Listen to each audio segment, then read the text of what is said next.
اب وہ اس کو جو محبوب رکھتا ہے اس کا پیرامیٹر کیا ہے کہ لا یحبہ الا للہ، کہ وہ اس سے محبت کرتا ہے فقط اللہ کے لیے، یعنی اللہ کی خاطر اس سے محبت کرتا ہے۔ اس کا محبت کرنے کا جو معیار ہے وہ اللہ کی ذات ہے۔ اگر وہ اللہ کا محبوب ہے، وہ شخص اگر اللہ کا محبوب ہے تو اس سے وہ محبت کرتا ہے، اگر وہ اللہ کا مقرب یا اللہ کا محبوب نہیں ہے تو وہ اس کے ساتھ یارانہ نہیں ہے۔ یعنی کسی کی یاری اور دوستی، اس کی رشتہ داری، اس کا تعلق اور اس کی جو سنگت ہے، اس کی بنیاد کیا ہو کہ وہ اللہ کے لیے کرنے والا ہو، ٹھیک ہے۔ اور یہ جو الحب فی اللہ والبغض فی اللہ، یہ ایک بہت بڑا عقیدہ ہے جس کو ہم عقیدت الولا والبرا کہتے ہیں، اور یہ بنیاد ہے عقیدے کی، یعنی اللہ کی خاطر دشمنی رکھنا، اللہ کی خاطر محبت کرنا۔ تو جو دوسری علامت ہے ان یحب المرء لا یحبہ الا للہ، تو فقط اللہ کے لیے وہ محبت کرے، تو اس کا مطلب کیا ہے کہ کسی بھی شخص سے محبت کرنے کا جو سبب ہے، جو وجہ ہے، کوئی پیچھے جو اس کے پیچھے موٹو ہے، وہ صرف اللہ کی ذات ہو، یعنی فقط اللہ کی ذات، یعنی ایسا نہ ہو کہ وہ کسی سے محبت کرتا ہے تو صرف یعنی ایک تو ہے نا کہ کسی سے قرابت داری کی وجہ سے، اب یہ محبت بھی جائز ہے، یعنی قرابت داری کی وجہ سے کسی سے محبت کرتا ہے، یا کسی سے دوستی یاری کی وجہ سے کوئی دنیاوی غرض کے لیے محبت کرتا ہے، یا کسی نے کسی کے ساتھ احسان کیا تھا، اس احسان کی وجہ سے احسان کے نیچے دب کر محبت کر رہا ہے، یا کوئی اور بھی پیچھے وجہ ہو سکتی ہے، کسی کی کوئی عادت اچھی لگتی ہے، کسی کی کوئی بولنے کا انداز اچھا لگتا ہے، یعنی اور بھی کئی چیزیں ایسی جو، اب یہ جو چیزیں ہیں یہ اغراض نہ ہو اس کے، بلکہ اس کے ساتھ محبت صرف اور صرف اس لیے ہے کہ وہ اللہ کا محبوب ہے، یا اللہ پر اس کا اعتقاد مضبوط ہے، ٹھیک ہے۔ تو اللہ کا وہ محبوب ہے، اللہ کے ساتھ وہ عبادت گزار ہے، اللہ کی فرما بردار ہے، اس مقصد کے لیے اس کے ساتھ محبت کرتا ہے نا، تو وہ یقیناً ایمان کے اعلیٰ ترین مرتبے پر ہے۔ اب اس کو ذرا سمجھے، اس میں ایک چیز جو لوگ جس میں خرابی کا شکار ہو جاتے ہیں وہ یہ ہے کہ وہ کہتے تو ہیں کہ ہم اللہ کے لیے محبت کرتے ہیں، اب اللہ والوں سے اللہ کے لیے محبت کرنا یہ یہاں مطلوب ہے، اللہ والوں سے اللہ کے لیے محبت کرنا، اللہ والوں سے کسی اور دنیاوی غرض کے لیے محبت کرنا یہ یہاں مقصود نہیں ہے۔ اب ایک شخص ہے کہ جو اللہ کا عبادت گزار ہے، یا ایک بڑا جید اور معتبر اور صحیح العقیدہ اور صحیح الفکر عالم ہے، اب اس سے کوئی محبت کرتا ہے نا، اس کے عالم ہونے کے لیے کی وجہ سے، اور اس کے صحیح العقیدہ ہونے کی وجہ سے، یا اس کے اللہ کے ساتھ جو قربت اور اللہ کی خاطر جو انہوں نے اپنے آپ کو وقف کیا ہے، اس وجہ سے وہ محبت کرتا ہے، تو یہ اس کو کہیں گے کہ یہ اللہ کے لیے محبت ہے، یعنی محبت للہ ہے۔ لیکن اگر کوئی ایسے شخص سے جو ایسی صفات کا حامل ہے، ایسے شخص سے کوئی دنیاوی غرض سے محبت کرتا ہے، تو یہ محبت للہ نہیں ہے، یہ محبت للہ نہیں ہے، یہ اس کا جس مقصد کے لیے اس نے محبت کی ہے نا، یہ وہ مقصد ہے، ٹھیک ہے۔ کئی ایسا بھی ہوتا ہے، اللہ تعالیٰ معاف کرے، کہ اب جانتے ہیں نا آپ سوشل میڈیا کا دور ہے اور یہ انٹرنیٹ کا دور ہے، اور اس سے جس طرح اس کے فوائد ہیں، تو ان فوائد کے اندر کچھ لوگ اس کا غلط استعمال بھی کر رہے ہیں، کہ وہ کرتے کیا ہیں، کہ دو بندے جو واقعتاً صحیح العقیدہ ہے، متقی پرہیزگار ہے، جو ایک لڑکی ہے اور ایک لڑکا ہے، اب وہ لڑکی اور لڑکے ایک دوسرے کو پسند کرنے لگتے ہیں، اب ان کی جو پسند ہے، وہ پسند کرنے کے پیچھے جو لاجک وہ بیان کرتے ہیں، یہ جی اللہ یہ بڑا جی عالم ہے، اور یہ بڑی متقی پرہیزگار ہے، یہ خاتون بڑی اچھی ہے، باپردہ ہے۔ اب ویسے اگر یہ چیز ہے تو اس کو اچھے طریقے سے ہینڈل کیا جا سکتا ہے، اگر دونوں شادی شدہ نہیں ہیں اور ایک دوسرے کے ساتھ اگر قلبی میلان ہو گیا ہے، تو وہ اس کو اچھے طریقے سے ہینڈل کر کے گھر والوں کے ذریعے، ولی اور وکیل کے ذریعے اپنی وہ اس کو رشتہ داری کے اندر تبدیل کر سکتے ہیں، یہ تو ایک کہہ لیں کہ لیکن اس بنیاد پر پھر آگے باتیں چلانا شروع کر دینا، ٹیکس میسیج شروع کر دینا، اور جناب اور بھی، یعنی اس سے آگے بڑھتے جانا، اور پیچھے کیا بہانہ کیا ہے کہ ہماری اللہ کے لیے محبت ہے، وہ محبت اللہ کے لیے نہیں، اللہ والے کے ساتھ تمہاری محبت دنیاوی غرض سے ہے، یعنی یہ تو معاملہ اللہ ہی اللہ اور وہ بندہ جانتا ہے نا کہ اس کے دل کے اندر کیا ہے۔ لیکن میں اس طرف اشارہ کرنا چاہ رہا ہوں کہ بسا اوقات اللہ والے سے محبت دنیاوی غرض کے لیے بھی ہو سکتی ہے، تو وہ محبت للہ نہیں ہے، محبت للہ نہیں ہے، وہ ایک ایسے شخص سے محبت ضرور ہے جس جو اللہ کا محبوب ہے، لیکن اس سے محبت دنیاوی غرض سے ہے، ٹھیک ہے۔ یہ تو ایسے ہی ہے نا کہ ایک بیٹا ایک کسی کا بڑا نیک ہے، تو ماں کو اس کے ساتھ محبت ہوتی ہی ہوتی ہے، ایک بیٹا اگر فاجر ہے تب بھی ماں کو اس کے ساتھ محبت ہے، تو ماں یہ نہیں کہہ سکتی کہ میں اپنے بیٹے سے، ہو سکتا ہے کہ ایسا ہو بھی، لیکن ماں یہ نہیں کہہ سکتی کہ میں اس بیٹا کیونکہ اس لیے محبت کرتی ہوں کیونکہ یہ بڑا نیک ہے یا پرہیزگار ہے۔ ہو سکتا ہے کہ ایسا بھی ہو، لیکن یہ اس کا اور اللہ کا معاملہ ہے۔ بہرحال یہ چھوٹا سا نقطہ ہے، شاید اس کی سمجھ آپ کو آ گئی ہو، اللہ عالم۔ تو اگر ایسا کوئی ہو جاتا ہے، اب اس کا علاج کیا ہے؟ مثال کے طور پر کسی اللہ والے سے کسی کو غلط، جس کو کہہ رہے ہیں کہ غلط کہہ لیں کہ جو اللہ رب العزت نے ایک عورت اور مرد کے درمیان ایک گیپ رکھا ہوا تھا پردے کا، اور جو سیری اس سکوٹی دی تھی، اگر اس نے سکوٹی ظاہر ہے وہ خود ختم کی ہے، اب ایسا کوئی کیس بن گیا ہے، تو یہ بھی ایک مرض ہے، یاد رکھیں کہ کسی کے ساتھ کئی بار ایسے بھی دیکھا ہے، شادی شدہ عورت کے ساتھ بھی کئی لوگوں کو دیکھا ہے کہ ان کا دل لگ جاتا ہے۔ میں ایک بڑے ایک اچھے عالم کو جانتا ہوں، قاری ہیں وہ، بڑے بہت پائے کے قاری، ان کے بھائی کو یہ جو ہے نا اس مرض کا شکار، اب یہ یاد رکھیں کہ یہ عشق جو ہوتا ہے جس کو ہم عشق کہتے ہیں، یہ ایک مرض ہے باقاعدہ، نہیں ایسا عشق جو یعنی جو شہوت کی وجہ سے نہ ہو، وہ والے عشق کی میں بات نہیں کر رہا، وہ تو زنا کاری اور بدکاری اور فحاشی اور ریانی ہوتی ہے نا۔ ایک اور بھی عشق ہوتا ہے کہ کسی کی کوئی ادا پسند آتی ہے، اب یہ باقاعدہ ایک مرض ہے، یاد رکھیں، اس پر علماء نے بہت لکھا ہوا ہے، عشق ایک باقاعدہ مرض ہے کہ کسی کا کسی کی اوپر دل آ جانا، اب وہ اس کے دل کی کمزوری ہے، ٹھیک ہے نا، اس کو کسی کی ادا اچھی لگنے لگی، اب وہ اس کا علاج کیا کرے؟ اب بس اوقات ایک تو ہے یہ علاج ہے نا کہ وہ اس محبت کو حاصل کر لے اور رشتہ داری قائم کر لے، اور اچھے جائز طریقوں کے ساتھ اس کے ساتھ ریلیشن میں آ جائے، اور شادی اس سے کر لے۔ ایک تو یہ، اب اگر وہ شادی شدہ ہے تو پھر وہ کیا کرے؟ اب اس کے لیے ضروری ہے کہ وہ اپنے قلب کا جو کہ مرض کے اندر مبتلا ہو چکا ہے، ایک بیماری ہو چکی ہے، تو اس کا وہ علاج کرے، جس طرح کسی کے دل کو کوئی یعنی میڈیکل کے طور پر جو بیماری ہوتی ہے جس کو ہم کہتے ہیں میڈیکل، کوئی مسئلہ بن جاتا ہے تو اس کا وہ علاج کرواتا ہے نا، تو اسی طرح اس کے جو روحانی دل کے اندر جو روحانی مسائل ہیں اس کا بھی علاج ہو۔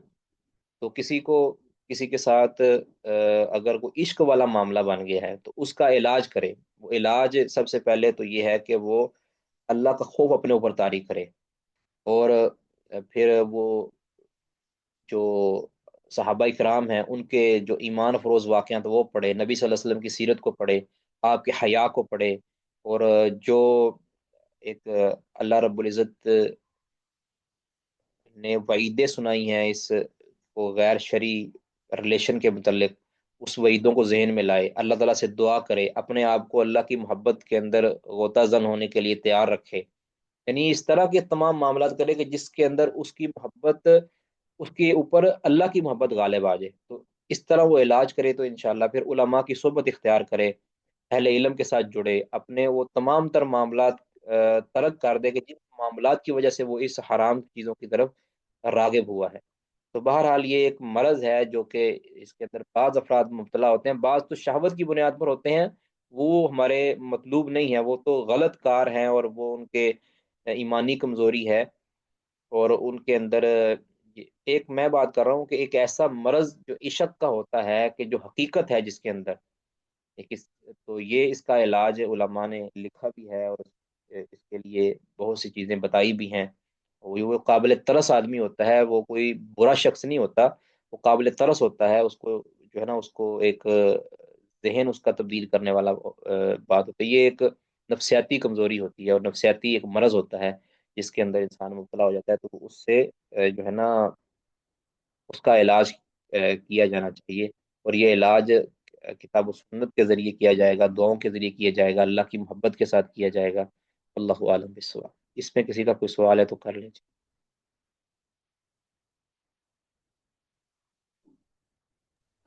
السلام علیکم ورحمۃ اللہ۔ وعلیکم السلام ورحمۃ اللہ وبرکاتہ۔ استاد محترم، میرے خیال میں یہ جو احبہ ہے یہ تو اسم تفضیل ہے، تو یہ میرے خیال میں احب ہونا چاہیے، تو یہ احبہ کیوں ہے؟ اچھا اچھا اچھا، یہ کیوں ہونا چاہیے جی؟ یہ یکونو کا خبر بنتی ہے نا، کان یکونو، اس کا اسم ہو گیا اللہ و رسولہ، اور احبہ ہے یہ اس کی خبر ہو جائے گی۔ ٹھیک ہے جی۔ نہیں استاد محترم، یہ تو احب ہے، یہ اوپر والے کی بات کر رہا ہوں۔ نہیں، میں اوپر والے کی بات کر رہا ہوں نا، ان یکون اللہ و رسولہ احب الیہ۔ جی جی۔ یہ احبہ ہے، یہ اسم تفضیل کے اوپر زبر آ سکتی ہے نا، اسم تفضیل یہ مورب ہے اچھا یہ، اچھا۔ ہے نا؟ حبو تو اسم تفضیل کا صیغہ ہے، اور آگے اس کا اعراب تو احبہ آئے گا نا خبر کی وجہ سے، تو کانا یکونو کی خبر یہ منصوب ہوتی ہے۔ جی جی جی، جزاک اللہ خیر۔ اچھی تیسری چیز، تیسری علامت، وَأَن يَكْرَهَ أَن يَعُودَ فِي الْكُفْرِ، اور یہ کہ وہ شخص جس کے جو حلاوت چکھ رہا ہے، اس کی علامت کیا ہے کہ ان یکرہا، کہ وہ ناپسند کرے، وہ ڈس لائک کرے، ناپسند کرے، ان یعودا، اب یہ یکرہا کے اندر ہوا ضمیر تو اس کا فاعل، اب اس کا مفعول کیا ہے؟ ان یعود فی الکفری، کفر کے، یہ کہ وہ کفر کے اندر لوٹے۔ اب آپ جانتے ہیں نا کہ ان مصدریہ ہوتا ہے، فعل مضارع پر داخل ہوتا ہے تو وہ اس کو مصدر کے معنی میں کر دیتا ہے، تو اس کا معنی کیا ہوگا کہ وہ کفر کے اندر لوٹنا ناپسند کرے، کفر کے اندر لوٹنے کو۔ تو اس کا عبارت جو اس کو عربی میں ترجمہ کریں تو این یکرہ عودہ فی الکفری، این یکرہ عودہ فی الکفری، کیونکہ یہ ان مصدریہ ہے۔ میں اس طرف چلا گیا ہوں ویسے ہی، کہ ہمارا مقصد یاد رکھے کہ ابھی صرف عبارت کو حل کرنا یا اعراب وغیرہ ظاہر کرنا یہ نہیں ہے، ابھی اس کا فہم حاصل کرنا ہے۔ تو میرا ویسے یہ مزاج نہیں ہے کہ یعنی خاص طور پہ آخری کلاسوں کے اندر کہ صرف اور صرف اعراب ہی حل کیا جائے، یا کہ یہ شروع والی کلاسیں جو ہے نا 4 5 کلاسیں ہوتی ہیں، اس کے اندر اس پہ مہارت حاصل کر لینی چاہیے۔ اس کے بعد اگر کہیں ضرورت پڑے تو وہاں پوچھا جا سکتا ہے، اگر سمجھ نہیں آئے تو پوچھ لینا چاہیے۔ بہرحال زیادہ زور جو ہے نا ہمارا اس پر ہونا چاہیے کہ ہم اس کا فہم حاصل کریں، اس کا ادراک ہم کریں۔ تو وَأَن يَكْرَهَ أَن يَعُودَ فِي الْكُفْرِ، کہ وہ ناپسند جانے کفر کے اندر لوٹنا، کفر میں واپس جانا وہ ناپسند کرے، کما یکرہ، جس طرح وہ ناپسند کرتا ہے، این یقذف فی النار، کہ اسے آگ میں اوندا منہ ڈال دیا جائے۔ این یقذف مجہول ہے، این یقذف فی النار، کہ اس کو آگ میں ڈال دیا جائے، یعنی وہ اب اس کو اللہ نے ایمان سے سرفراز کیا ہے، تو اس ایمان پر وہ پختہ رہنے کا عزم کرے، اور اس ایمان کو وہ ہلکے میں نہ لے، اس ایمان کی وہ قدر کرے، اور ڈرے گھبرائے، گھبرائے کہ جو ہے نا میں کہیں کفر میں نہ لوٹ جاؤں۔ تو جو بندہ ڈرے گا گھبرائے گا تو وہ ہر اس عمل سے دور رہے گا کہ جو اس کو کفر کی طرف لے جائے گا، ٹھیک ہے؟ تو وہ ایسا بندہ کانپے گا، کہیں میں کفر میں نہ چلا جاؤں، کہیں میری بدحالی نہ ہو جائے، میری حالت جو ہے خراب نہ ہو جائے۔ تو کما یکرہ ان یقذف فی النار، جس طرح وہ آگ میں ڈلنے کو ناپسند کرتا ہے نا، اب یہ آگ دنیا کی بھی ہو سکتی ہے اور آخرت کی بھی ہو سکتی ہے، یعنی جس طرح آگ میں نہیں وہ اپنے چھلانگ لگانا چاہتا، اسی طرح وہ اپنے آپ کو کفر کی حالت کے اندر تبدیل نہیں کرنا چاہتا۔ اب یہاں کیا یہ جو تیسری علامت ہے، کیا یہ ایسے افراد کے ساتھ خاص ہے کہ جو پہلے کافر تھے اور بعد میں مسلمان ہو گئے، یا کہ یہ عام ہے؟ ٹھیک ہے، اب یہ ایک سوال ہے کہ کیا کیونکہ یہاں این یعودہ کا لفظ آیا ہے کہ وہ لوٹنا پسند. اب اس کا مطلب کیا بنتا ہے، یعنی اس کا مفہوم اگر لیا جائے تو اس کا مطلب یہ بنتا ہے کہ پہلے وہ کفر میں تھا، بعد میں مسلمان ہوا، تو اب دوبارہ وہ کفر میں جانے کو ناپسند کرے. ٹھیک ہے، ایک تو یہ اس کا معنی. دوسرا یہ کہ کیا یہ صرف کافر کے لیے ہے یا کہ مسلمان بھی اس سے مراد ہے، یعنی جو جدی پشتی مسلمان ہے یا جو پیدائشی مسلمان ہے اس کے لیے بھی یہ علامت ہو سکتی ہے یا نہیں ہو سکتی. تو درست اور صحیح بات یہی معلوم ہوتی ہے کہ یہ دوسرے والے کے لیے، یعنی جو بندہ پیدائشی مسلمان ہے، پہلے کبھی کافر نہیں رہا، اس کے لیے بھی یہ علامت ہے. اب لوٹنے کا لفظ ضروری نہیں ہے کہ پہلا بندہ اس حالت میں تھا تو اس طرف لوٹنے کا لفظ آ جاتا ہے، یعودہ کا لفظ. کئی بار انسان، یعنی ایسے بھی ہوتا ہے کہ پر انسان پہلے اس حالت میں نہیں بھی ہوتا، لیکن اس حالت کی طرف لوٹنا وہ ناپسند کرتا ہے، اس حالت کی طرف جانا وہ ناپسند کرتا ہے. ٹھیک ہے. اب اس کی مثال اگر قرآن سے اگر آپ لیں نا تو یہ بنے گی مثال کے طور پر سیدنا شعیب علیہ الصلوۃ والسلام نے فرمایا تھا اپنی قوم کو کیا فرمایا تھا؟ جی منور صاحب کیا پوچھنا چاہ رہے ہیں؟ جی شیخ محترم، میں یہی کہہ رہا تھا کہ یہ دونوں پر ہی اپلائی ہو نہیں سکتا الکفر. ایک تو کفر بوا ہو گیا، اور دوسرا جس طرح بخاری رحمہ اللہ ہی اپنی صحیح میں جو لے کے آئے ہیں کفر دون کفر، تو وہ بھی تو جو چھوٹا چھوٹا کام جو اللہ نے حرام کیا ہے وہ بندہ کرتا ہے، جس طرح من ترک الصلاۃ فقد کفر، تو وہ بھی تو اسی میں ہی فال کرتا اس کو لیا جا سکتا ہے، لیکن یہاں جو عام طور پہ علماء نے یہاں کفر وہی مراد لیا ہے کہ جو مخرج عن الملہ ہو، یعنی اپنے آپ کو کفر کی حالت کے اندر لٹانا. تو بہرحال اگر آپ وسیع بھی کریں، کفر کفر دونا کفر والا معاملہ بھی کریں، یعنی کبیرہ گناہ کو بھی اندر شامل کریں تو بھی درست ہے بات. لیکن اظہر یہی معلوم ہوتا ہے کہ اس سے مراد کفر بواہ ہے، اور یعنی کفر مخرج عن الملہ ہے. تو اس کی پھر میں یہ آگے تو جی ہم یہ کریں گے نا، اس کی قرآن سے بھی مثال ہم پیش کرتے ہیں کہ یعود یعنی عود جو ہوتا ہے، اس کا مطلب یہ نہیں ہوتا کہ انسان پہلے اس حالت بری حالت میں ہوتا ہے، بعد میں اچھی حالت میں ہو تو پھر دوبارہ جانا، یہ ضروری نہیں ہے. اب اس کی مثال جب قرآن سے لیں گے نا تو پھر بالکل واضح ہو جائے گی. شعیب علیہ الصلوۃ والسلام نے اپنی قوم سے کہا تھا، سورت الاعراف آیت نمبر 89، 89 نمبر آیت، فرمایا قد افترینا علی اللہ کذبا ان عدنا فی ملتکم بعد اذ نجان اللہ منہا. اب شعیب علیہ الصلوۃ والسلام اپنی قوم کو کہتے تھے نا، تبلیغ کرتے تھے، وہ خود آگے سے کیا کہتے تھے؟ کہتے تھے بھی تم اس طرح کرو، بھی ہمارے ساتھ مل جاؤ، ہماری اس طرح ہم کفر کرتے ہیں تم بھی کفر کر لو. شعیب علیہ الصلوۃ والسلام کہتے ہیں کہ قد افترینا علی اللہ کذبا، ہم تو اللہ پر افطرا باندھ دیں گے، ان عدنا فی ملتکم، اگر ہم تمہاری ملت میں، تمہارے دین میں یعنی کفر کے اندر ہم لوٹ آئیں، تب تو ہم اللہ پر بہت بڑا بہتان باندھ چکے ہوں گے کہ ہم نے شرک کر لیا ہے. بعد اذ نجان اللہ، بعد اس کے کہ اللہ تعالیٰ نے ہمیں نجات دی ہے، منہا اس سے، وما یکون لنا، اور نہیں ہے ہمارے بس، ہمارا کوئی ارادہ نہیں ہے، وما یکون لنا، اور ہمارے لیے جائز ہی نہیں ہے، ممکن ہی نہیں ہے کہ ان نعود فیہا، کہ ہم لوٹیں اس میں، ہم لوٹیں اس میں، یہ ہمارے لیے جائز ممکن ہی نہیں ہے. کس میں لوٹیں؟ اس ملت میں. اب کیا کوئی کہہ سکتا ہے کہ نعوذ باللہ شعیب علیہ الصلوۃ والسلام پہلے اس ملت میں موجود تھے تب یہ کہہ رہے ہیں کہ ہم اس میں لوٹیں؟ اس کا مطلب ہے کہ نعود یہاں جو ہے مطلب یہ ہے کہ اس حالت میں جانا جو حالت بے شک پہلے ہماری نہیں تھی، یعنی مطلب یہ ہے کہ ہم اس حالت کے اندر جانے کو ناپسند کرتے ہیں. شعیب علیہ السلام تو اسی سے جو ہے نا ہم یہاں کہیں گے کہ ان یعود فی الکفری، ہر وہ شخص جو پہلے مسلمان تھا یا کافر تھا کچھ بھی تھا، اب وہ اپنی جس حالت کے اندر ہے نا، اس حالت کو وہ چھوڑنا پسند نہیں کرتا، اب وہ ایسی حالت کی طرف جانا نہیں چاہتا کہ جو حالت کفر کی حالت ہے. ٹھیک ہے. اب اس سے وہ نفرت کرتا ہے ایسے.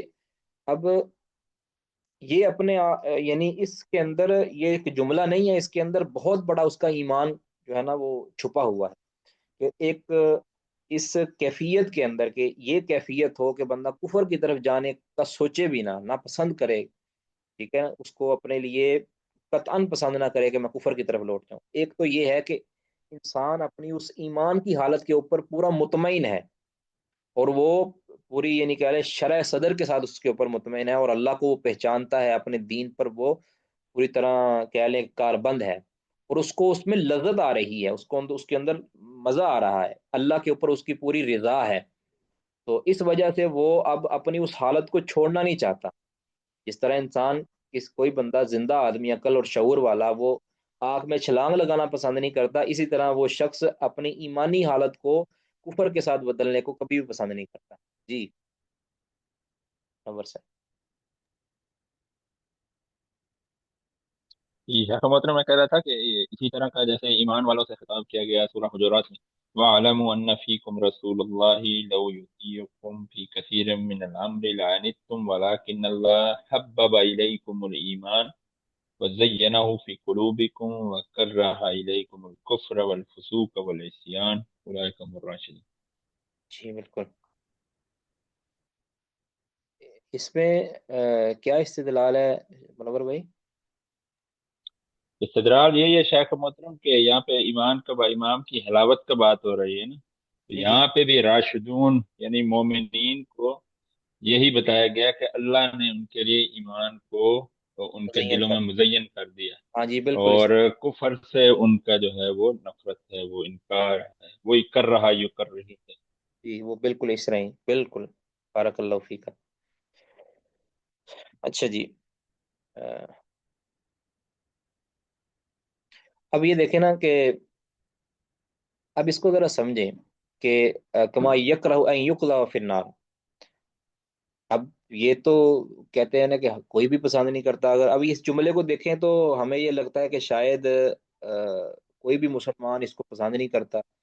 مطلب یہ ہے کہ اس کا عمل کیا کہہ رہا ہے، صرف زبان سے یا دل سے مراد نہیں ہے، اپنا عمل اس کا نظر آتا ہو کہ وہ کفر کی طرف لوٹنے کو اب دو معاملے ہیں اس کے اوپر پیش کیے جاتے ہیں، ایک شخص پر کفر پیش کیا جاتا ہے یا آگ پیش کی جاتی ہے، ٹھیک ہے، یعنی بہت سے لوگ ایسے ہیں کہ جن پر کفر بھی پیش کیا جاتا ہے اور آگ بھی پیش کی جاتی ہے، تو وہ کفر کو یا آگ کو پسند کر لیتے ہیں۔ وہ کیسے کہ ایک وہ معاملہ ہے کہ جو اس کو واضح اس کو بتایا گیا ہے کہ یہ اگر تم اختیار کرو گے تو تم جہنم کی طرف چلے جاؤ گے، یہ اختیار کرو گے تو تم جنت کی طرف چلے جاؤ گے، تو کتنے لوگ ہیں جو جانتے بوجھتے آمدن اس جہنم والے راستے کو اختیار کرتے ہیں۔ اب سود ہے، مثال کے طور پر سود، کتنے لوگ ہیں جو یعنی مسلمان کتنے ہیں کہ جو سود لے رہے ہیں، سود دے رہے ہیں، پتہ بھی ہے کہ یہ سود اللہ اور اللہ کے رسول کے ساتھ اعلان جنگ ہے، اور سودیوں کا انجام قیامت کے دن کیا ہوگا یہ سارا کچھ پتہ ہے، لیکن پھر بھی وہ سود کو اختیار کرتے ہیں، سود کو لیتے ہیں، دیتے ہیں، سود کا معاملہ کرتے ہیں، وہ اس کا مطلب ہے کہ وہ آگ کے اندر گرنا پسند کر رہے ہیں، تو یعنی وہ اس کو فوقیت دے رہے ہیں آگ کے اندر گرنے کو۔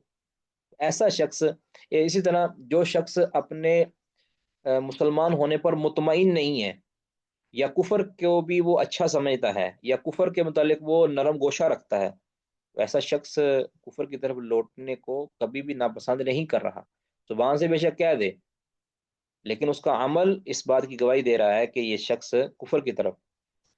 تو اب یہاں ایک سوال ہے کہ کیا اگر کسی شخص کو کفر کے اوپر مجبور کر دیا جائے کہ تم کفر کرو، تو کیا وہ بھی اس وعید کے اندر یا داخل ہے، یعنی ان یعود فی الکفر والی جو وعید ہے، یا یہ کہہ لیں کہ اگر کوئی شخص کو کفر پر مجبور کر دیا جائے اور اس نے کفر کر لیا ہے تو کیا وہ اس علامت سے خارج ہو جاتا ہے؟ جواب یہ ہے کہ ہاں اس وہ خارج ہو جاتا ہے۔ کیوں؟ کیونکہ جو کفر پر مجبور کیا جانا ہے نا، کفر پر مجبور کیے جانے کی صورت میں جو کفر کرنا ہے یا کفر کا کلمہ ادا کرنا ہے وہ فقط زبانی ہے، اس کی اجازت ہے، الا من اکرہ وقلبہ مطمئن بالایمان، یہاں بات ہو رہی ہے زبان کی، نہیں ہو رہی بات، یہاں بات ہو رہی ہے دل کی۔ اگر کوئی شخص مجبور کر دیا گیا اور اس کو کلمہ کفر کہنے پر مجبور کر دیا گیا، اور یا کوئی کفری عمل کرنے پر مجبور کر دیا گیا، تو اس کے دل کی کیفیت کا اعتبار ہوگا کہ وہ اس کا دل کیا ایمان پر مطمئن ہے کہ اس نے مجبوری کی حالت کے اندر کوئی کلمہ کفر کہہ دیا ہے، تو اس کے لیے اجازت ہے کلمہ کفر کہنے کی بعض صورتوں کے اندر، کہ وہ کلمہ کفر کہہ دے لیکن اس کا دل اس کلمہ کفر کہنے پر راضی نہیں ہے، بلکہ وہ ایمان پر مطمئن ہے کہ میں مجبوری کی صورت کے اندر یہ کر رہا ہوں، لیکن میں ایمان پر پوری شرح صدر کے ساتھ مطمئن ہوں۔ لیکن یہ بہت ضروری ہے کہ وہ مجبوری کیا ہو، وہ مجبوری جان کی مجبوری ہو، جان جانے کا خطرہ ہو، اس کو جان جانے کا خطرہ ہو، یا اس قدر سخت آزمائش اس کی ہو، اس قدر سخت آزمائش ہو کہ جس کا نقصان جان جانے کے قریب قریب ہو، ٹھیک ہے۔ تو اگر ایسی صورت کے اندر وہ کلمہ کفر ادا کرتا ہے اپنی جان بچانے کے لیے، تو لیکن صرف اور صرف زبان سے ادائیگی ہو، وہ اس کو ناپسند کر رہا ہو کہ میں یہ جو کہہ رہا ہوں یہ بالکل ناپسند ہے اور میرا دل ایمان پر مطمئن ہے، تو اس کے لیے اجازت ہے۔ اگر کسی کا دل و جان کے ساتھ اگر کوئی کلمہ کفر ادا کرتا ہے، تو وہ شخص دراصل کفر کی طرف عود کر آیا ہے، کفر کی طرف لوٹ آیا ہے، تو وہ شخص اس حلاوت ایمان کی علامت سے بالکل خارج ہے۔ جی کسی کا کوئی کوشچن ہے؟ جی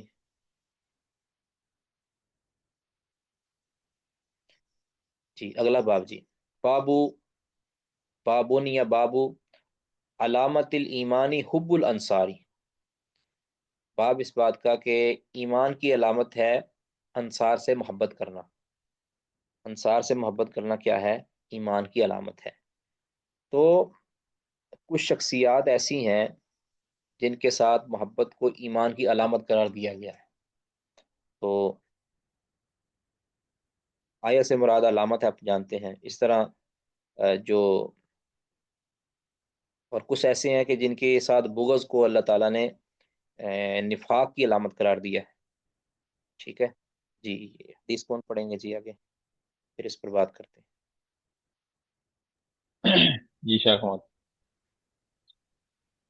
حدثنا ابو الولید قال حدثنا شعبة قال اخبرني عبد الله بن عبد الله جیسے قال اخبرني عبد الله بن جبر، یہ جبر ہے شیخ محمد نہیں جی جبر جبر، نام جی جی جب قال سمعت انسا عن النبي صلى الله عليه وسلم قال آية الإيمان حب الأنصار وآية النفاق بغض الأنصار۔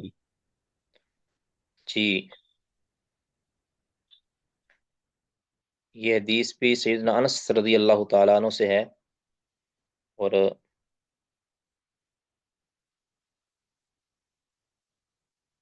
جی اس حدیث کے اندر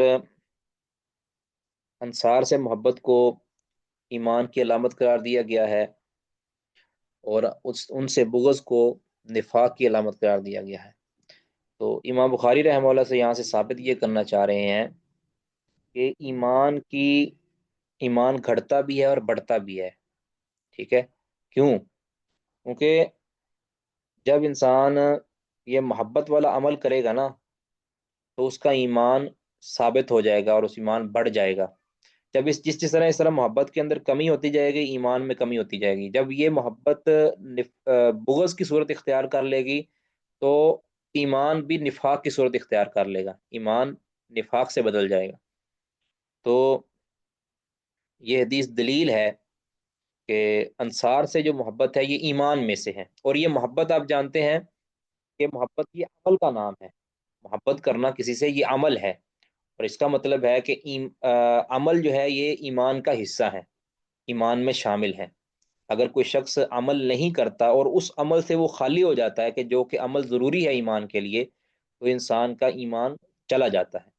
اس طرح بغض کرنا یہ بھی ایک عمل ہے۔ تو اس میں معتزلہ اور جو ہیں جبریہ وغیرہ، ان کے اوپر رد ہے، ٹھیک ہے۔ کچھ ایسے ہیں کہ جو کہتے ہیں کہ عمل کرنے سے، نیکی کرنے سے ایمان کے اندر کوئی فرق نہیں پڑتا، نہ بڑھتا ہے نہ گھٹتا ہے۔ اس طرح کچھ ایسے ہیں کہ جو کہتے ہیں کہ گناہ کرنے سے ایمان کے اندر کوئی کمی نہیں آتی۔ تو یہ وہ لوگ ہیں کہ جو عمل کو ایمان کے لیے شرط قرار نہیں دیتے، بلکہ وہ کہتے ہیں کہ عمل جو ایمان ہے یہ فقط تصدیق کا نام ہے۔ بہرحال ان سب پہ رد ہے، اس کے متعلق شیخ ابو یحییٰ نور پوری صاحب نے آپ کو تفصیل کے ساتھ سمجھا دیا ہوگا۔ تو اب یہ انصار سے مراد کون سے انصار ہیں؟ ویسے تو یہ انصار جو اس کا سیاق بھی بتاتا ہے وہ تو وہی انصار ہیں کہ جنہوں نے نبی صلی اللہ علیہ وسلم کی نصرت کی تھی، اور خاص جماعت ایک۔ لیکن اگر دیکھا جائے تو انصار کئی ایک ہیں۔ تو دیکھنا یہ ہے کہ انصار سے محبت کس بنیاد پر کی جاتی ہے۔ تو اگر پہلی امتوں کے اندر جائیں تو جس طرح ہم نے کل پڑھا تھا، حواری جنہوں نے کہا تھا نحن انصار اللہ، ہم اللہ کے مددگار ہیں۔ اس طرح جو بھی یا ایھا الذین آمنوا ان تنصر اللہ ینصرکم، جو بھی مومن بعد میں قیامت تک آنے کے لیے جو اللہ کا مددگار ہے، مطلب اللہ کا مددگار سے مراد اللہ کے دین کا مددگار، جو انصار الدین ہے، انصار الاسلام ہے، تو وہ سارے اس کے اندر شامل ہیں۔ جو ان اللہ کی مدد کرنے والوں کو، یعنی اللہ کے دین کی مدد کرنے والوں کے ساتھ اس بنیاد پر محبت کرتا ہے نا کہ یہ اللہ کے دین کے لیے انہوں نے اپنے آپ کو وقف کیا ہوا ہے، تو یہ اس کے ایمان کی علامت ہے۔ ٹھیک ہے، اگر اس انصار کو کے مفہوم کو وسیع کریں، ایسے تمام افراد جنہوں نے اپنی زندگیوں کو اللہ کے دین پر لگا دیا ہے، اب وہ جو دین پر لگایا ہے، اب چونکہ ان کا یہ عمل خالص لوجہ اللہ ہے، اور ان کا عمل گواہی دے رہا ہے کہ یہ اپنے آپ کو دین کے لیے وقف کر چکے ہیں، اب جو شخص ان سے محبت کرے گا نا تو یقیناً وہ دین سے بھی محبت کرتا ہے، تو یہ ان کے دیندار ہونے کی نشانی ہے کہ وہ ایسے لوگوں سے محبت کرتا ہے۔ اس لیے اہل علم کہتے ہیں کہ اگر انصار اللہ، یعنی چاہے جسمانی طور پر یا مالی طور پر انصار اللہ بننے کی اہلیت نہیں ہے، تو کم از کم جو انصار اللہ ہیں ان کے ساتھ محبت کی جائے، یہی اس کے لیے یہ ایمان کی علامت ہو جائے گی۔ بہرحال اگر اس کو خاص انصار مراد لیا جائے تو ان سے مراد وہ جماعت انصار ہے جو مہاجرین کے ساتھی تھے، وہ انصار مراد ہے۔ ان کے ساتھ محبت کرنا یہ ایمان کی علامت ہے۔ کیوں؟ کیونکہ ان انصار نے بغیر کسی لالچ کے اور بغیر کسی طمع کے انہوں نے اللہ اور اللہ کے رسول کی مدد کی تھی، یعنی اللہ اور کی مدد سے مراد اللہ کے دین کی مدد، اور رسول اللہ صلی اللہ علیہ وسلم کی مدد سے مراد آپ صلی اللہ علیہ وسلم کے دین کی مدد۔ اس طرح صحابہ کی انہوں نے امداد کی تھی، تو یہ انہوں نے جو امداد کی تھی یہ لوجہ اللہ کی تھی، اس کے پیچھے ان کا کوئی دوسرا یعنی کچھ، آپ جو ہے نا مساق مدینہ کی ایک مثال، یعنی ایسی مثال ہے جو بے نظیر ہے، اس کی کوئی نظیر نہیں ملتی۔ تو یہ جو ان سے محبت پھر کرنا، کیونکہ وہ کس لیے انصار بنے ہیں، انہوں نے نصرت دین کی کس لیے کی ہے؟ فقط اللہ کے لیے۔ اب ان کے اس عمل پر ان کے ساتھ محبت کرنا یہ گویا اس انسان کے صحیح الایمان اور خالص الایمان اور اللہ کے ساتھ تعلق کی پر دلالت ہے۔ اس طرح پچھلی حدیث میں آتا ہے نا، اللہ ان یحب المرء لا یحبہ الا اللہ، اس طرح پچھلی حدیث میں آیا نا، تو یہ اسی کا عملی نمونہ ہے کہ وہ انصار سے محبت اس لیے کرتا ہے کیونکہ وہ اللہ کا محبوب ہے، وہ اللہ کے دین کے لیے اس نے اپنے آپ کو وقف کیا۔ تو اس سے شخص سے محبت کی کس لیے کی جا رہی ہے؟ انصار سے محبت کی جا رہی ہے اللہ کے لیے۔ ایک منٹ۔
بسم اللہ الرحمن الرحیم.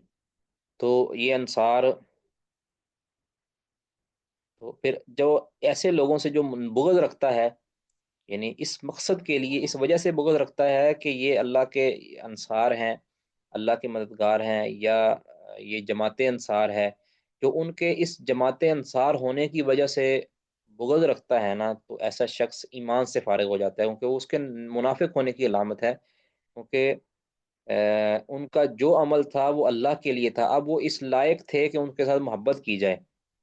تو اگر اس سے محبت نہیں کرتا تو پھر اس کا ایمان جو کہ الحب فی اللہ والبغض فی اللہ والا معاملہ ہے، یا اس طرح جو عقیدت الولا والبرا والا معاملہ ہے، اس کے اندر وہ فیل ہو چکا ہے، اور وہ شخص منافق ہے، اس کے منافق ہونے کی علامت ہے. اس میں ایک چیز بڑی قابل غور ہے کہ یہ جو انصار کے ساتھ محبت یا انصار کے ساتھ بغض، یہ کس بنیاد پر ہو؟ دین کی وجہ سے ہو. دین کی وجہ سے اگر کوئی شخص، کوئی انصاری صحابی مثال کے طور پر، یا مہاجر انصاری صحابی کے ساتھ کوئی مہاجر لڑ پڑتا ہے، یہ ایک بڑی اہم بات ہے جو عقیدے کے ساتھ تعلق رکھتی ہے، اس کو سمجھ لیا جائے تو ساری گتھی سلجھ جاتی ہے. اگر تو کوئی مہاجر کسی انصار کے دین کے اوپر ناراض ہوتے ہوئے اس کے ساتھ بغض رکھتا، تو پھر معاملہ خراب تھا. ایسا تو کوئی بھی صحابی آپ کو نظر نہیں آئے گا. لیکن اگر کسی انصار کی بتقاضۂ بشریت بتقاضۂ بشریت کسی وجہ سے ان کے ساتھ ناراضگی ہو گئی ہے، تو یہ بغض وہ والا بغض نہیں ہے. یہ تو ایک طبی جو انسان کی کمزوری ہوتی ہے، کبھی کسی کے اوپر کوئی ناراض ہو جاتا ہے، کوئی غصہ ہو جاتا ہے، دو بھائی بھائی ایک دوسرے کے اوپر غصہ ہو جاتے ہیں، تو وہ کسی وجہ سے، کوئی دوسرے سبب کی وجہ سے اگر کوئی کسی کے ساتھ ناراض ہوا ہے وقتی طور پر، تو یہ اس وعید کے اندر شامل نہیں ہے. بس اتنا سمجھ لیا جائے، ٹھیک ہے نا. کیونکہ اس طرح کی حدیثیں جب پیش کی جاتی ہیں نا، تو پھر لوگ مثالیں دیتے ہیں، نہیں دیکھو جی سیدنا علی رضی اللہ عنہ کے بارے میں بھی ایسی ہے نا کہ تم سے جو محبت نہیں کرے گا مگر مومن، جو تجھ سے بغض نہیں رکھے گا صرف منافق. تو وہ محبت اور بغض ہے کیا، اس کو تو سمجھا جائے نا ذرا. یعنی علی سے اگر کوئی ان کے دین کی وجہ سے بغض رکھتا ہے تو ایسا شخص منافق ہے، اس کے کافر ہونے کے اندر کوئی شبہ نہیں ہے، کہ جو ان کے دین کے اوپر ناراض ہوتے ہوئے.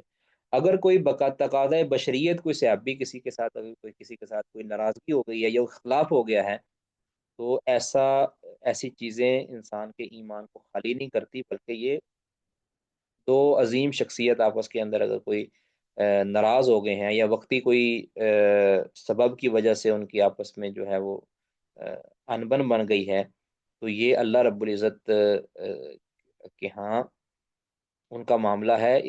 ہمیں تبصرہ کرنے کی ضرورت نہیں ہے، ہم اپنے ایمان کو بچائیں گے. کہیں ان کے ایمان پر ہم یعنی کہہ لیں کہ ان صحابہ کے ایمان کو اوپر شک کرتے ہوئے، یا صحابہ کے ایمان کو یا صحابہ کی طرف فسق کی نسبت کرتے ہوئے کہیں ہم اپنے ایمان سے ہاتھ نہ دھو بیٹھیں. اس لیے انتہائی محتاط انداز اختیار کرنا چاہیے اس معاملے کے اندر، ایمان اور نفاق کے معاملے کے اندر. واللہ اعلم.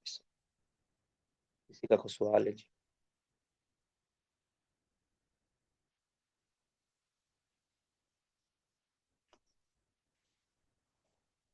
جیسا آگے. محترم، ایک تو آپ نے فرمایا کہ میں ان کا رد ہے جو کہ ایمان و ینقص و یزید، اس کے خلاف عقیدہ رکھتے ہیں. جی دوسرا، کیا اس میں کوئی خاص کسی فرقے کا اس اعتبار سے اشارہ ہے کہ مطلب جس طرح روافظ کے بارے میں، یا کوئی جو ٹپیکلی مطلب انصار یا انصار کے کسی ایک فرد کو خاص کر کے بغض رکھتا ہو؟ جی بالکل، ان کا بھی اشارہ تو ہے واضح طور پر.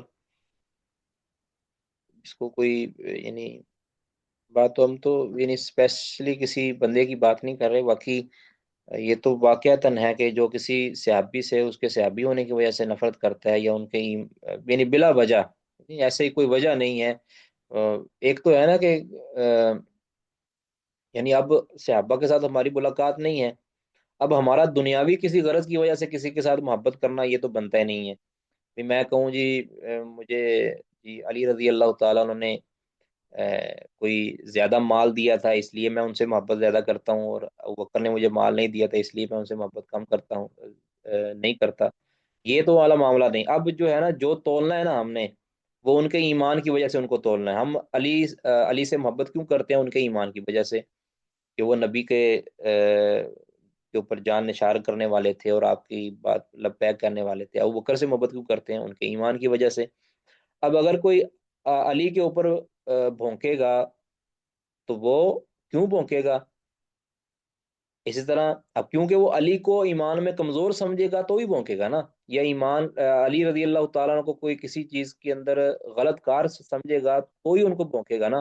جس طرح ابوبکر صدیق کو کوئی بھونکے گا تو ان کے ایمان پر سوالیہ نشان ہوگا نا، یعنی وہ یہ سمجھے گا کہ ابوبکر کا نعوذ باللہ ایمان خطرے میں ہے اس لیے میں ان کو بھونک رہا ہوں۔ تو یہ چیز ہے کہ ابھی جو ہوگا بعد والوں کے لیے یہ کوئی اصول نہیں ہے کہ وہ کہے کہ میں دنیاوی سبب کی وجہ سے ان کے ساتھ محبت کرتا ہوں یا دنیاوی سبب کی وجہ سے ان کے ساتھ نفرت کرتا ہوں، ایسا تو ہو نہیں سکتا نا۔ اب تو ہمارا معاملہ ان کے ساتھ ایمان کی وجہ سے جڑ گیا ہے۔ ہاں، صحابہ کا آپس کے اندر معاملہ ہو سکتا ہے کہ وہ کسی کے ساتھ ان کی ناراضگی ہو کسی دنیاوی وجہ سے، ہے نا، جس طرح ابوبکر و عمر رضی اللہ عنہ کو ایک بار ناراضگی ہوگی تھی بھی، کسی معاملے کے اندر اختلاف ہو گیا دنیاوی معاملے کے اندر۔ اب اس سے ایمان نہیں جاتا، اس سے ایمان میں کوئی فرق نہیں آتا، لیکن اگر یہی وجہ دیکھیں نا کہ ابو جائل اور اینڈ کمپنی کا اختلاف ابوبکر کے ساتھ کیوں تھا؟ وہ اختلاف تھا ایمان کا، ٹھیک ہے، وہ کوئی دنیاوی مقصد نہیں تھا، دنیاوی وجہ سے ان کا اختلاف نہیں تھا، ٹھیک ہے نا۔ اس طرح صحابہ کے اندر چھوٹی چھوٹی یہ چیزیں ہو جاتی تھی بھی، کسی لین دین کے معاملے کے اندر کبھی کوئی اونچ نیچ ہو گئی، ٹھیک ہے نا، کسی سے قرض لینا ہے تو قرض لینا ہے تو دینے میں کوئی تاخیر ہوگی یا کوئی وجہ بن گئی تو سختی کا معاملہ کر دیا، کسی کی کوئی سواری، یعنی سفر کے اندر کسی کو کوئی چیز اس کی پسند نہیں آئی تو اس پر غصے کا اظہار کر دیا، یہ جو ہے یہ دنیاوی غرض کے لیے، یہ جو غصہ ہے یہ ایمان کی وجہ سے نہیں ہے، یعنی ایمان کمزور ہونے کی وجہ سے یہ غصہ نہیں ہے، ٹھیک ہے، اس طرح کے اغراض ہو سکتے ہیں۔ باقی اس سے صحابہ کے ایمان میں کوئی فرق نہیں آتا، وہ انہوں نے جو بات ایک دوسرے کے بارے میں کر دی ہے وہ اللہ کے ہاں ان کا معاملہ ہے، ایک دوسرے کے اوپر یہ ان کے ایمان پر جو ہے نا یہ سوال نہیں چھوڑا جا رہا ہے۔ اب ہم جو بات کریں گے یہ ان کے ایمان یا ان کے کفر کی وجہ سے کریں گے، نعوذ باللہ من ذالک، ٹھیک ہے۔ اس کو اصل میں بڑی تفصیل کے ساتھ بیان کرنا چاہیے تھا، وہ ابن رجب رحمہ اللہ وغیرہ نے کافی اس پہ تفصیلی، ابن جوزی رحمہ اللہ نے یہ لکھا ہے، ایک جگہ پہ جمع کیا تھا، تو یہ سمجھنا ضروری ہے۔ اللہ اعلم۔ کسی کا کوئی سوال ہو جی؟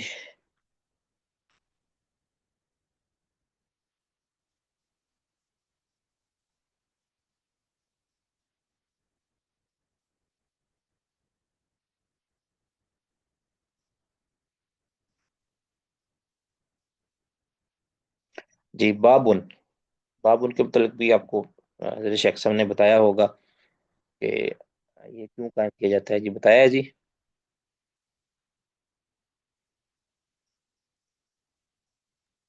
جی، ہماری تو کچھ ایک دو کلاسیں مس ہوئی ہیں حدیث کی، میرے علم میں تو نہیں ہے، شاید اس میں کوئی بتایا جی ہو تو کوئی اور؟ اللہ عالم۔ اللہ کوئی اور جی؟ تو بتانا چاہیں گے کہ یہ بابن یہاں مجرد کیوں چھوڑ دیا ہے امام بخاری نے؟ تاکہ پڑھنے والا اس میں سے خود نکالے باپ، جی ٹھیک ہے، حدیث بارک پڑھ اللہ، کر۔ ٹھیک ہے، ایک دو تین اغراض ہوتے ہیں جی،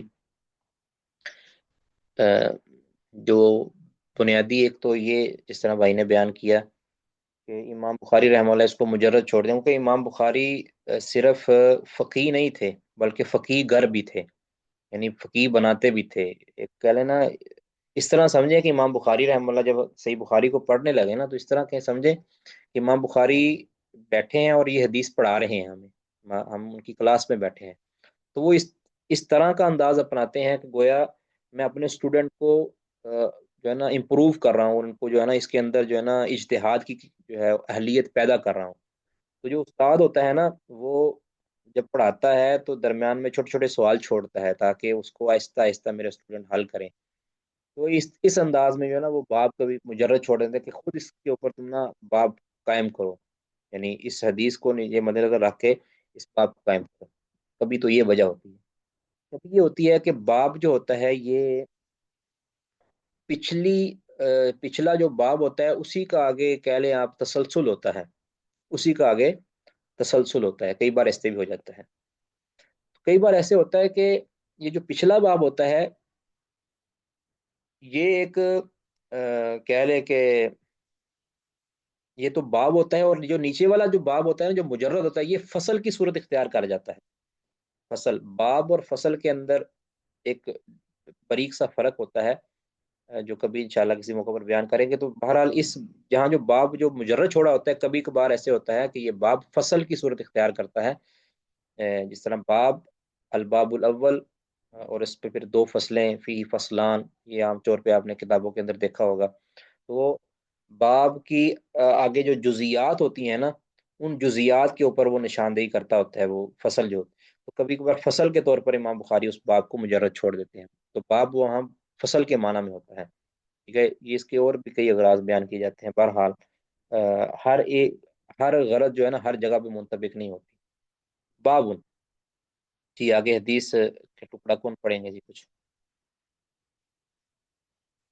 کوئی اور نہیں پڑھنا چاہے جزاکم گا؟ اللہ خیر، میں ہاں جی، جی پڑھیں، کوئی اور پڑھنا اور پڑھنا چاہیں گے یا پھر منور صاحب پڑھیں؟ جی میں پڑھ لیتا ہوں. جی ٹھیک ہے. اور ساری میں پڑھ لیتا ہوں. جی آواز کٹ رہی ہے آپ کی جی. مصنف بھائی کی آواز تھی، پڑھنا چاہ رہے تھے. یہ بھی مصنف صحیح ہے. مصنف جی. جی چلیں آدھی آدھی حدیث پڑھ لینا. جی جی. حدثنا ابو اليماني قال اخبرنا شعيب عن الزهري قال اخبرني ابو ادريس عايز الله عائد عايز الله ابن عائد اللہ عبد عائد اللہ الله عائد اللہ بن عبد اللہ عايز الله بن عبد الله ان عبادة بن ان صامت ان وكان شهد بدرا جی یہ کیا ہے آپ کے پاس؟ ان ہاں جی ان. ان عبادة بن صامت جی وكان شهد بدرا وهو أحد النقباء ليلة العقبة أن رسول الله صلى الله عليه وسلم احد النقباء. قال وحوله عصابة أحد النقباء نقباء ليلة العقبة احد أن احد النقباء. أحد النقباء ليلة العقبة جی أن رسول الله صلى الله عليه وسلم قال وحوله عصابة من أصحابه صحابہ. بايعوني حوله على ألا تشركوا وحوله بالله شيئا وحوله إصابة من أصحابه وحو وحوله. بايعوني على أن لا تشركوا بالله شيئا. ٹھیک استاد محترم آپ کی آواز لیٹ آ رہی ہے مجھے. اصل میں آپ کی طرف نیٹ کا مسئلہ ہے نا اس وجہ ولا تسرفوا ولا تزنوا ولا تقتلوا. جی جی. جی پڑھیں جی. ولا تسرفوا ولا تزنوا ولا ولا تقتلوا أولادكم ولا تسرقوا ولا تأتوا ولا تسرفوا ولا تزنوا ولا تقتلوا أولادكم ولا تأتوا ببهتان تفترونه تفترونه بين أيديكم وأرجلكم ولا تعصوا ولا تأتوا ببهتان تفترونه تفترونه جي بين تفترونه بين أيديكم وأرجلكم ولا تعصوا في معروف فمن وفي منكم فأجره على الله وفى ومن أصاب من ذلك شيئا فعوقب في الدنيا فمن وفى منكم فأجره على الله فمن وفى على الله ومن أصاب ومن أصاب من ذلك شيئا فعوقب في الدنيا فهو كفارة له، ومن أصاب من ذلك شيئا ثم ستره الله فهو إلى الله، إن شاء عفى عنه وإن شاء عقب، فبايعناه على ذلك. بارک اللہ فیکہ، ایدک اللہ. جی.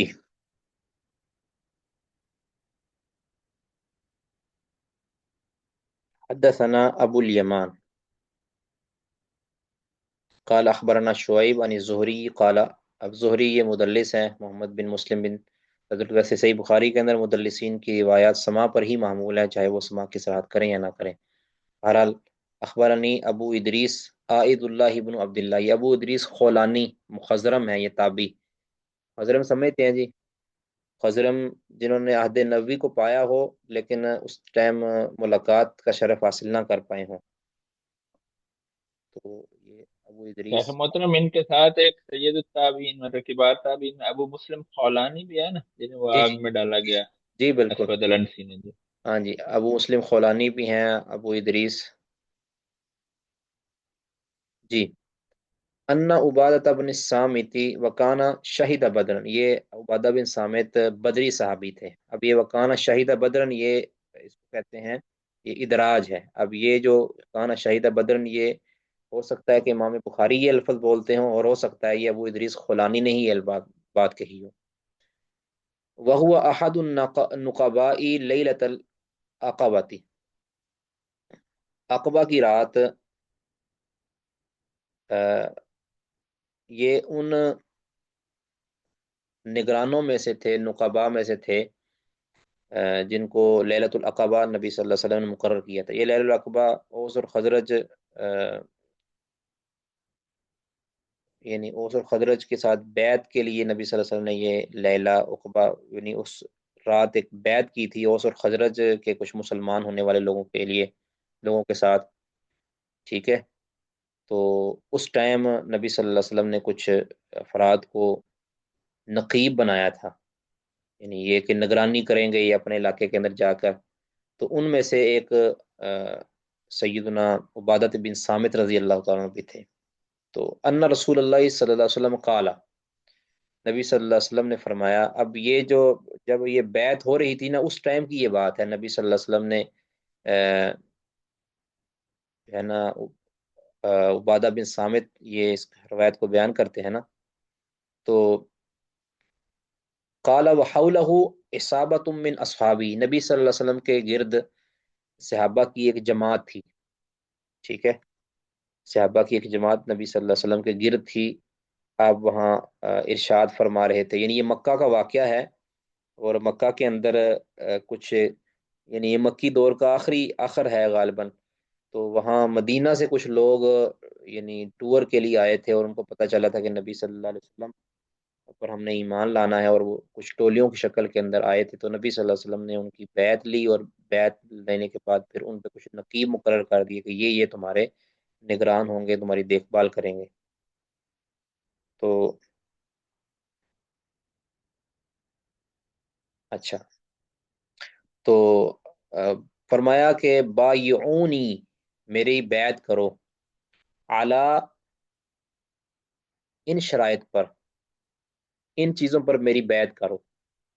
یہ بیعت کیا ہوتا ہے جی؟ بیعت ہوتا ہے ایک مصافحہ کی شکل میں نا، یعنی ایک ہتھیلی. ویسے تو با با یا عین، یہ بئی ان سے ہے نا، اور اسی سے باعن آتا ہے. باعن کہتے ہیں یہ زرا کو، ہاتھوں کی جو زرا ہوتی ہے نا، زرا کو زرا کے ساتھ.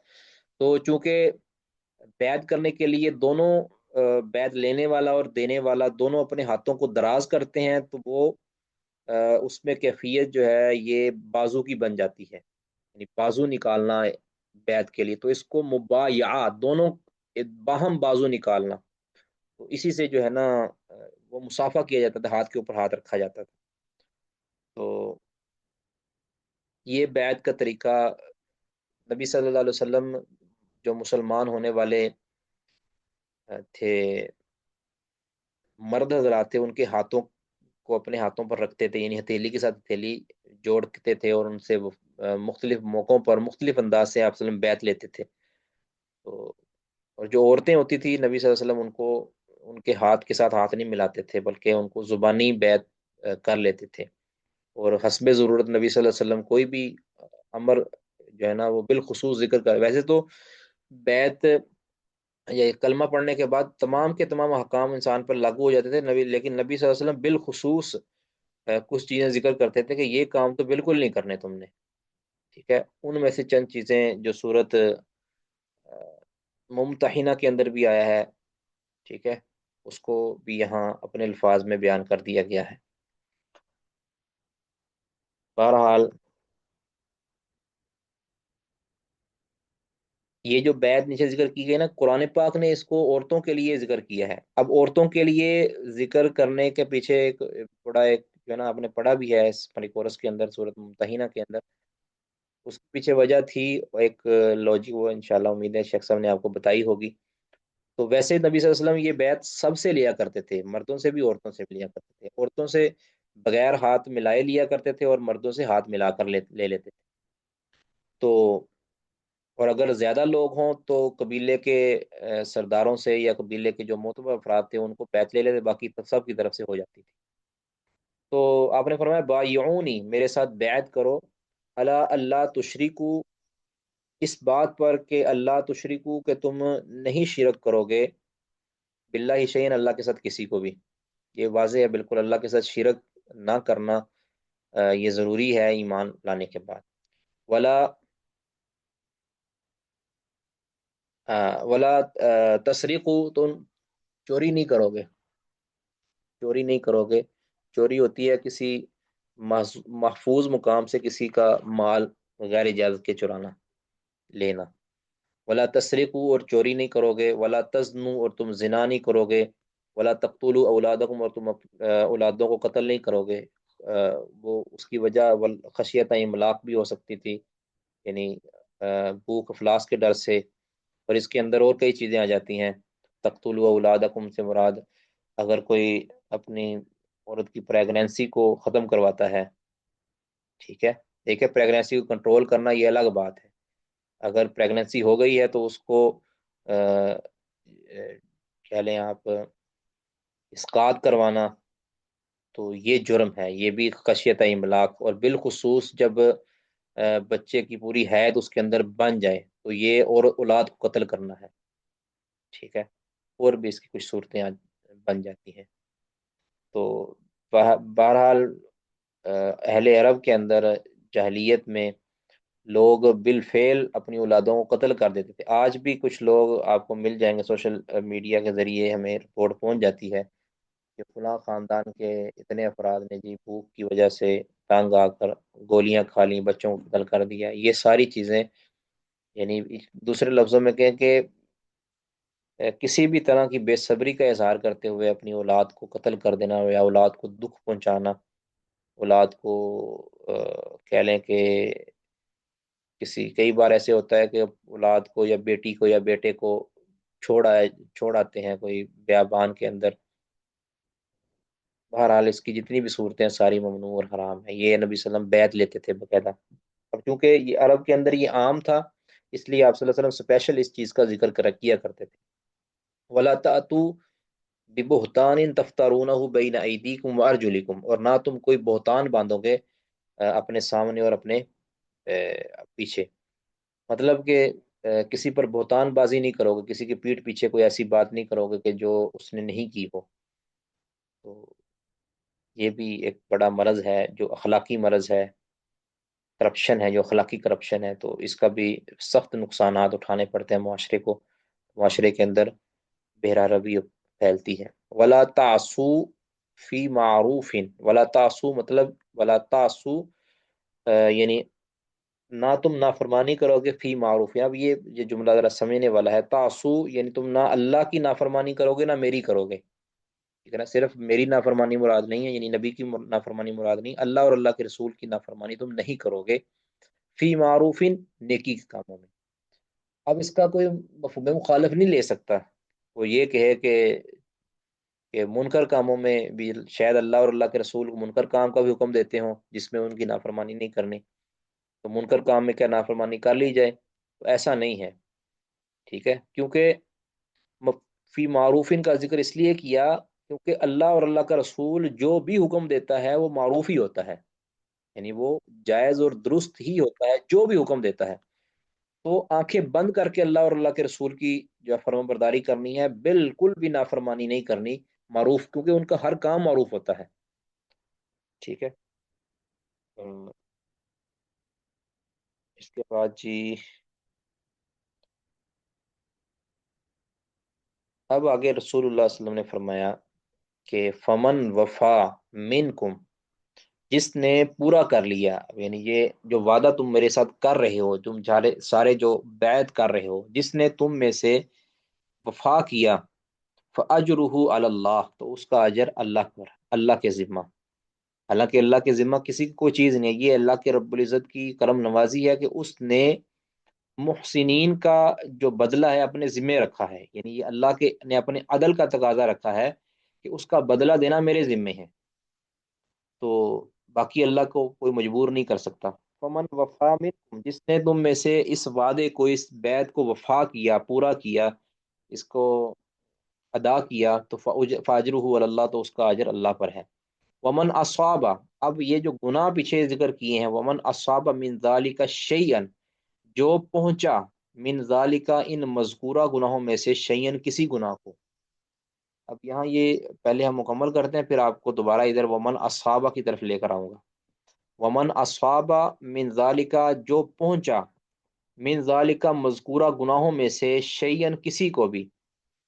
اب اس کی پھر آگے صورتیں بن جاتی ہیں کہ اب اس نے گناہ تو کر لیا، اب اس گناہ کا نتیجہ کیا نکلے گا کہ یا تو اس کو گناہ کی وجہ سے فوراً اس کو سزا مل گئی دنیا میں ہی، اب اگر سزا مل گئی تو اس کا گناہ معاف ہو جائے گا، یا اس نے اپنے اوپر حد نافذ کروا لی تو اس کا گناہ معاف ہو جائے گا۔ لیکن اگر اس گناہ کرنے کے بعد اس کو سزا دنیا میں نہ ملی تو قیامت کے دن اس کا معاملہ اللہ کے سپرد ہے، اللہ چاہے گا تو معاف کر دے گا، چاہے گا تو اس کو سزا دے گا۔ تو اب اسی کا آگے ترجمہ ہے، اس کو ترجمہ کو ہم پڑھتے ہیں۔ ومن اصحاب من ذالک، جو ان میں سے کسی گناہ کو پہنچتا ہے، شیئن کچھ بھی گناہ کرتا ہے، فعوقب فی الدنیا، اور اس کو سزا دے دی جاتی ہے، فی الدنیا، دنیا میں، تو فہو کفارۃ لہو، تو وہ اس کے لیے کفارہ بن جاتی ہے، وہ سزا اس کے لیے کفارہ بن جاتی ہے، ٹھیک۔ اب یہ ایک کہہ لیں کہ قاعدہ ہے کہ جو حد ہوتی ہے نا، حد کسی بھی چیز کی جو حد ہے، گناہ کی حد جو شرعی حد ہے، وہ انسان کے گناہوں کو ختم کر دیتی ہے۔ اب انسان سے اس حد کے بعد اللہ رب العزت باز پرس نہیں کرے گا اس گناہ کے متعلق، ٹھیک ہے۔ مطلب کہ اگر کسی نے زنا کر لیا ہے اور اس پر زنا کی حد قائم کر دی گئی ہے، چاہے اس نے خود بخوشی حد قائم کروا لی یا کہ اس کو پکڑ لیا گیا اور اس پر زور زبردستی سے حد قائم کر دی گئی، دونوں صورتوں کے اندر جو ہے نا وہ کفارہ اس کا ہو جائے گا۔ اب قیامت کے دن اس کے نامہ اعمال کے اندر یہ جو گناہ ہے یہ شامل نہیں کیا جائے گا۔ اب ایک بار تو اس پر حد لگ گئی، اب اس نے دوبارہ زنا کیا تو پھر اب دوبارہ اس کے لیے اس کو جناب کفارے کی ضرورت ہے، اور دوبارہ اس کے اوپر حد نافذ کرنے کی ضرورت ہے، ٹھیک ہے۔ اس طرح دیگر گناہ بھی جو حد والے ہیں، بلکہ جو گناہ حد کے بغیر ہیں، دنیا کے اندر اگر اس نے گناہ کیا ہے، اس کی توبہ نہ کی یا اس کی جو کفارے کا بندوبست نہیں کیا، چاہے وہ کفارہ توبہ کی صورت کے اندر کفارہ ہو جائے، چاہے وہ کفارہ اس کی سزا کی صورت کے اندر ہو جائے، یا اس کا کفارہ جناب کوئی ایسی نیکی کی صورت کے اندر ہو جائے کہ جو اس کے کفارہ بن جائے، تو اگر تو اس کا کفارہ نہیں بنتی کوئی چیز تو پھر قیامت کے دن اس کا معاملہ اللہ کے سپرد ہے۔ اگر کفارے کا کوئی بندوبست ہو جاتا ہے، اور آپ کو پتہ ہے کہ مکفرات الذنوب بہت سی چیزیں ہیں، بہت سے حسنات ایسے ہیں کہ جو مکفرات الذنوب ہیں، مثال کے طور پر ایک انسان سے گناہ ہو گیا وہ 2 رکعت پڑھے اور اللہ سے ہاتھ اٹھا کے دعا کرے، اللہ تعالیٰ اس کو معاف کر دے گا انشاءاللہ، اس کو معافی مانگتا رہے، اللہ سے ڈرے، گھبرائے۔ اس طرح سید الاستغفار ہے، یہ بھی مکفرات الذنوب ہے۔ تو اس طرح کی چیزیں، بہت سی چیزیں اللہ تعالیٰ نے، یہ اللہ کا فضل اور کرم ہے کہ اس نے مکفرات بہت سی چھوڑی ہوئی ہیں، ٹھیک ہے۔ بعض گناہ ایسے ہیں کہ اگر اس کا تعلق مالی حقوق کے ساتھ ہے، اب وہ مالی حقوق کی توبہ یہی ہے کہ وہ اس حقوق کی ادائیگی کرے۔ جب تک حقوق کی ادائیگی نہیں کرے گی، جتنی مرضی وہ استغفار کرتا رہے، اس کا جب تک وہ حقوق کی ادائیگی نہیں کرتا، یعنی استطاعت کے باوجود، تب تک اس کی معافی نہیں ہے۔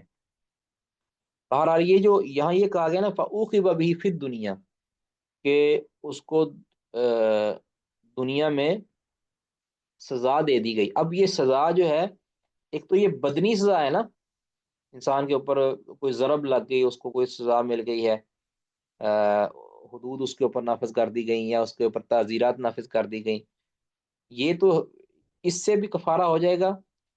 اور اگر کوئی سزا ایسی ہے، ایسی بدنی سزا ہے جو اللہ کی طرف سے آئی ہے، یعنی اللہ نے اس کے اوپر کوئی مصیبت نازل کر دی، وہ مصیبت کے اندر اس نے صبر کیا اور اس مصیبت کی وجہ سے اس کے گناہ معاف ہو جائیں گے، یہ بھی کفارہ ہے، ٹھیک ہے۔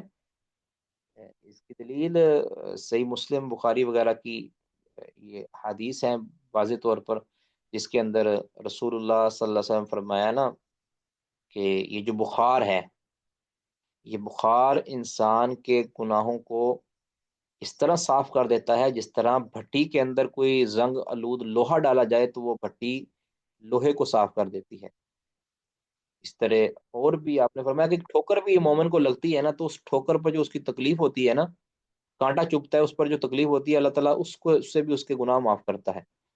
تو جو سزا اللہ کی طرف سے آتی ہے، جس کو سماوی سزا کہتے ہیں، چاہے وہ مالی ہو، چاہے وہ بدنی ہو، چاہے وہ ذہنی ہو یا قلبی ہو، چاہے وہ اولاد کی صورت کے اندر رنج اٹھانا ہو، جو بھی اس طرح کی قلبی بدنی اللہ کی طرف سے ہوتی ہے، اس سے یہ بھی مکفرات و ذنوب ہے، اس پر بشرطے کہ صبر کرے بندہ، مزید گناہ نہ کھٹنے لگ جائے۔ بھی ایک بندے پر اللہ کی طرف سے آزمائش آئی تو اور وہ اللہ کے خلاف سازشیں شروع کر دے اور اللہ کے متعلق بری باتیں شروع کر دے، تو ایسا شخص کے اوپر جو آئی ہے یہ سزا آئی ہے، یہ اس کے لیے مزید سزا بننے والی ہے، ٹھیک ہے۔ تو قرآن پاک میں اللہ فرمایا وما اصابکم من مصیبت فبما کسبت ایدیکم ویعفو عن کثیر، کہ جو بھی تم پر کوئی مصیبت آتی ہے یہ تمہارے گناہوں کی بدولت آتی ہے، ویعفو عن کثیر، اور بہت سے گناہوں سے اللہ تعالیٰ درگزر کر دیتا ہے۔ تو بہرحال اگر یہ عقوبت جو ہوتی ہے دنیا کے اندر، چاہے یہ حدود کی صورت کے اندر ہو، تعزیرات کی صورت کے اندر ہو، یا اللہ کی طرف سے ہو کوئی سزا، کوئی بیماری کی صورت میں یا کوئی نقصان کی صورت میں، اس پر بشرطے کہ انسان صبر کرے، اللہ سے اجر کی امید رکھے، تو انشاءاللہ اللہ تعالیٰ اس کو مکفر بنا دے گا۔ جی مزمل صاحب۔ شیخ محترم، میرا سوال یہ ہے کہ جس طرح آپ نے کہا کہ جو اسقاط ہوتا ہے یا بورشن، وہ تو قطعاً ہے، حرام ہے، جی، لیکن جو جس طرح منصوبہ بندی یا اس طرح کی چیزیں، یہ بھی اسی زمرے میں آئیں گی یا یہ جائز ہیں؟ یہ شرط یہ دیکھا جائے گا جی، یہ منصوبہ بندی کس لیے کی جا رہی ہے۔ اگر تو عورت کی صحت کی وجہ سے کی جا رہی ہے تو پھر تو یہ جائز ہے، بالکل یہ ضرورت ہے، بلکہ یہ بسا اوقات واجب ہو جاتی ہے نا۔ عورت کی صحت متحمل نہیں ہے اس چیز کی کہ وہ مزید اتنی جلدی بچہ کرے، تو وہ بالکل اس کے لیے جائز نہیں ہے کہ پھر وہ اس طرح کی صورت اختیار کرے، ٹھیک ہے۔ اگر یقینی طور پر، یا ڈاکٹروں کی ایک بڑی ٹیم نے، اللہ سے ڈرنے والے ڈاکٹروں نے یہ کہا ہے کہ عورت کے لیے فی الحال بچہ کرنا یہ اس کے لیے درست نہیں ہے، اس کی جان کو سخت خطرہ لاحق ہے۔ ایک ہے کہ وہ ویسے شک کا اظہار کر دیتے ہیں یا احتمالی طور پر کہہ دیتے ہیں، یہ نہیں، اگر وہ کہتے ہیں بال یقین اس کو کوئی ایسا مسئلہ ہے کہ جس وجہ سے یہ نہیں کر سکتی، تو اس صورت میں اگر تو اول تو انہوں نے اس طرح کا معاملہ نہیں کرنا، بلکہ وہ جو پروٹیکشن یوز کریں گے۔ اگر بالفرض کبھی ہو جاتا ہے، حمل ہو جاتا ہے، تو اس حمل کو ختم جو ہے نا وہ کروایا جا سکتا ہے، بس اوقات کروانا واجب ہو جائے گا اگر یقینی طور پر خطرہ موجود ہو۔ اگر احتمالی ہے تو پھر کرانا واجب نہیں ہے، پھر انسان کے اپنے مرضی پر ہے۔ لیکن اگر جو فیملی پلاننگ یہ جو کی جاتی ہے اولاد کو روکنے کے لیے، اگر اس نظریے سے ہے بھئی یہ بچے کی تربیت ہم کیسے کریں گے، اس کو اس کی تعلیم کا بندوبست کیسے کریں گے، اس میں یہ کیسے کریں گے، وہ کیسے کریں گے، یہ جو ایک کفر کی سوچ ہے نا یہ والی، کہ یہ اس کی غذا کا بندوبست کیسے ہوگا، یہ جو سوچ اگر اس مقصد کے لیے تو بالکل بھی جائز نہیں ہے، پھر یہ فیملی پلاننگ کرنا یہ جائز نہیں ہے، یعنی اس کے مقصد کی طرف دیکھا جائے گا، اگر مقاصد شرعن درست ہیں تو پھر اس مقصد کو اختیار کیا جا سکتا ہے، اگر شرعن درست نہیں ہے تو خشیت املاک اگر ہے تو پھر درست نہیں ہے جی بالکل بھی۔ اور ایک اور یہ جو بہانہ ہے نا کہ جی آ، آبادی بہت بڑھ گئی ہے، تو یہ آبادی کا بڑھنا، آبادی اگر بڑھ رہی ہے تو فوت بھی تو ہو رہی ہے نا، آبادی جو ذات اللہ نے لکھ دی ہے اس نے دنیا میں آ کر رہنا ہے، ما من نفس منفوسۃ، کوئی بھی نفس منفوسہ ہے اللہ تعالیٰ نے اس کو لے آنا ہے، ٹھیک ہے۔ باقی تربیت اگر کوئی انسان 3 بچوں کی اچھی کر سکتا ہے، 4 کی بھی کر سکتا ہے، 5 کی بھی کر سکتا ہے، 10 کی بھی کر سکتا ہے، تو وہ تربیت تو یعنی ساتھ ساتھ ہونی ہے، اگر 2 بچوں کی تربیت ہے اس پر بھی وہی ہے، اور تین کے لیے بھی وہی ہے۔ باقی یہ ہے کہ محنت کرے، ان کو کما کر دینے کی کوشش کرے، ہم نے بہت سے تکلفات اپنی زندگی کے اندر شامل کر لیے، ان تکلفات سے بچے تو انشاءاللہ کوئی مسئلہ ہی نہیں ہے، اللہ تعالیٰ خیر کرے جی۔ سوال جی۔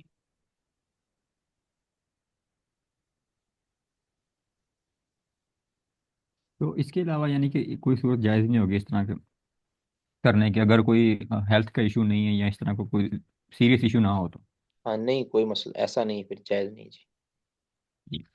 کیا محترم، یہ جو ہے نا ہمارے یہاں، یہ صرف ہمارا اور ہمارے بھی وہ لوگ جو مغرب پرست ہے نا، یہ آبادی کم اور یہ والی باتیں جو ہے کرنے کا، یہ جی جی یہاں پہ یورپ کو دیکھے، پتہ نہیں آپ کی نظروں سے شاید گزرو، ابھی یہ 2 مہینے پہلے کی بات ہے جب یہ ٹرمپ کی کمپین چل رہی تھی نا، تو اب وہ ایلن مسک جو ہے وہ یہ ساری چیزیں، تو اس نے ایک بڑی اسٹیٹ شیئر کی تھی، اور ابھی وہ مطلب گوگل پہ بھی اویلیبل ہے، ویسے اس کے اکاؤنٹ پہ بھی، کہ مطلب پورے ویسٹ کا، پورے مغرب کا، خاص کر یورپ، اس میں Germany, Belgium, France, even you کے، آئرلینڈ، یہ سارے، اور امریکہ میں تو بہت زیادہ ان کا جو برتھ ریٹ ہے نا، وہ یعنی شرح کیا کہتے ہیں اسے، پیدائش، جی وہ شرح اموات سے بہت زیادہ کم ہے۔